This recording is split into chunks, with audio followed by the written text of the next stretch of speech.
Jesus told a parable where he said the kingdom of heaven is like a net and fish.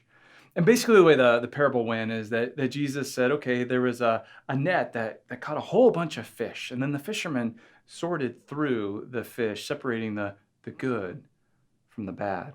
And at first glance, I mean, some of this can be a bit concerning. You know, you're thinking, whoa, okay, Jesus here talking about judgment, the good and the bad. And what does it mean to be good? And what does it mean to be bad? Well, for me, I actually have a fishy way of thinking about this. Years ago, I had the opportunity to take a trip to Alaska with some work friends, and we went to Alaska on a staff retreat. And while we were there, one of the activities we participated in as we stayed out on this island on the Kenai Peninsula was we all kayaked over into some inlet streams and we were going to go fishing. Now, the salmon happened to be running at this time. And so when the salmon are running, I mean, it's just all salmon in the water. And we're talking, this is no fish story. We're talking like salmon, like this. This is maybe a small size, even bigger than that. And we weren't even using bait. We basically had rods with line on them and treble hooks. And so we weren't really fishing, we were more snagging, which is probably illegal, but nobody was really there to enforce it. And so as fast as you could basically put a line in the water, you could snag a pretty large salmon. Well, then the problem is now you got a big fish on your hook. In order to get that big fish off your hook, you're gonna have to get your hands dirty. Well, the other guys I was with, we were all city guys. They weren't really wanting to get all fishy handed. And so somebody had to be the guy to take care of the fish. And I was like, fine, I'll do it. And so I took out my knife because what you had to do was you had to take the fish that was on the hook and cut its spinal column right at the back of the head. And salmon bleed. I know this is a little graphic, sorry, but I was basically just covered in blood because these guys are handing me as fast as we can go, big salmon. And then the other job that I had was I had to separate the salmon, the good ones, from the bad ones.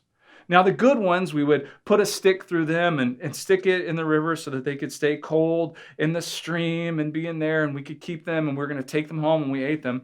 But the bad ones we would throw into the woods for the bears. And there were bears and they weren't far off. And they were grateful for their bad fish. But what was the difference between a good salmon and a bad salmon? Well, these salmon that were running, they were all going to die. They were all moving towards death. Just some of them were much closer to death than the other ones. The ones that were extra, extra, extra pink, they were basically almost already dead. And so their meat wasn't valuable anymore. It wouldn't have been good to eat. It wouldn't have been tasty. They weren't worth keeping. But the other salmon, they were more alive and they were worth keeping. And when I think about that parable, the kingdom of heaven is like a net that was full of fish, and then the fisherman separates them, the good from the bad. I know that what Jesus is looking for and what his judgment is based on is, does he see life in us or death? It's not about our relative goodness. Do my good deeds outweigh my bad deeds? Or did I get a passing grade in life? Or have I been a relatively good person per se? No, it's about, is there life, eternal life in you?